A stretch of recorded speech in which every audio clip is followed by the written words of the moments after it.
Get this crate out of my way. I am tremendously so sorry, Mr. Whatever your name is.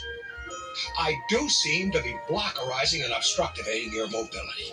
Obstructivating my mobility. However, Mr. Hooses, if you will be so kind as to hold my hot dog, that's a good fella. I will de-blockerize and de-obstructivate this roadway, allowing you to sally forth on your merry, merry way. I deeply deplore any inconvenientialities that I may have caused you, Mr. Greenface. Greenface? I thank you for your patience, and I wish you a felicitous resumption of your interrupted journey towards your ultimate destination on the... Mr. Greenface?